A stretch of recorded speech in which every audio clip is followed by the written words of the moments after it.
David, do we want to hit another ad break before we go into Justin Trudeau losing his marbles one more time? Oh, we're okay. We can keep going? We're okay, clear. Perfect. Okay, perfect. So let's go into this next clip. Justin Trudeau, we've titled it Unhinged. I think that might be kind. Justin Trudeau is completely off the rails screaming, "We will and have to stand every single day until Ukraine wins this war." I don't know if that's possible. I think there's probably a diplomatic solution here before we just throw more young men on the bonfire of a war that seems unwinnable. Anyways, let's show his video, and then I'll tell you why this unhinged rant is so insincere. To continue to step up as Canada has with close to $9 billion in aid for Ukraine. But we will, because the cost on Canadians, on our lives, on our world will be so much greater if Putin wins this war that we will and have to stand every single day until Ukraine wins this war.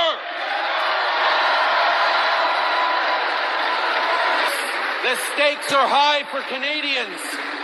The stakes are high for Ukrainians. The stakes are high for all of us around the world. This is a moment where we define ourselves for the rest of the 21st century. Did we stand up against authoritarianism? Did we stand up against those who choose to break the rules around the world? Do we stand up for what is right? We are Canadian. Of course we're going to stand up for what's right. To continue. Okay, you know what that reminds me of? Sorry, David, to cut you off. I have to make this joke. So do you remember on The Office when Dwight wins the award or something and he gives the like blood alone speech where he paraphrases Mussolini and he's like banging on the thing and ranting? That is what that reminds me of. You know what? I wouldn't put it past Blackface to paraphrase Mussolini. He might not know Mussolini's baggage either.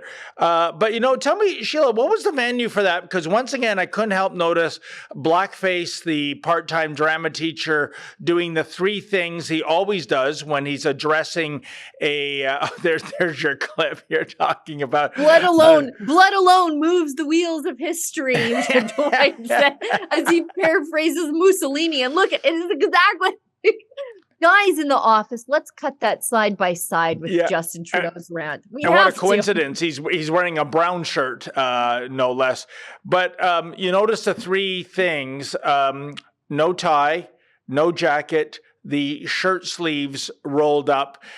Was that at a trade union? That's, you know, Blackface's modus operandi whenever he speaks to, you know, real working men and women that get their hands dirty, you know, the blue collar set, because otherwise he doesn't usually dovetail to that. Or is that him kind of like that iconic U.S. war effort poster, Rosie the Riveter, you know, we can do it.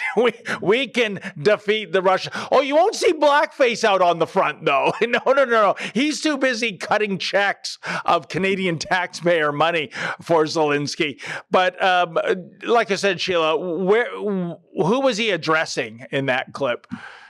I have no idea. But he stood there bragging about sending $9 billion to a foreign war while Canadians can't afford housing. Home ownership is out of reach. Yep. They can't afford groceries. We're hit with 30 to 50% food inflation. He's adding to the carbon tax all the time. And he is bragging about giving $9 billion of our dollars to a foreign war where we really have no interest in other than, like me, being anti-invasion. Like, I'm anti-invasion. I think just don't invade. But he says also, if we don't continue to do this, the cost will be too great for Canadians. I don't know. We're $9 billion into it. Like, what is the cost to Canadians? No one's ever explained that to me. And that if Russia wins, what is the cost to Canadians? Well, how about this, Sheila? You recall several months ago when the heads of state of Japan and Germany came cap in hand to Canada begging for liquefied natural gas, it would have totaled 2/3 of $1 trillion with a T, $1 trillion. Well, that would have covered the war effort in Ukraine in terms of Canadian financial wherewithal. But Blackface said there was no business case. Do you remember that, Sheila? Because I guess our coffers are overflowing. We don't have a deficit. We don't have a debt. And we can continue to cut checks for billions of dollars to, I'm sorry, and I'll get a lot of heat from this from Ukrainians, I suppose. I really don't think this is a war Ukraine can win. I am very hopeful of a diplomatic solution, but you are dealing with a nuclear superpower. And I'm sorry, when Blackface is, predicting a Ukraine victory, this is dreaming in Technicolor, Sheila. Yeah, this is the new Vietnam, isn't it? It's a proxy war with Russia and the West, and they're doing it on on Ukrainian soil, and Ukrainian men and women and children are paying for the West's proxy war with their lives. And again, I say I'm anti-invasion. I'm from the most Ukrainian part of the country. I get why this is so tragic for so many Canadians, but I think we have to be realistic here.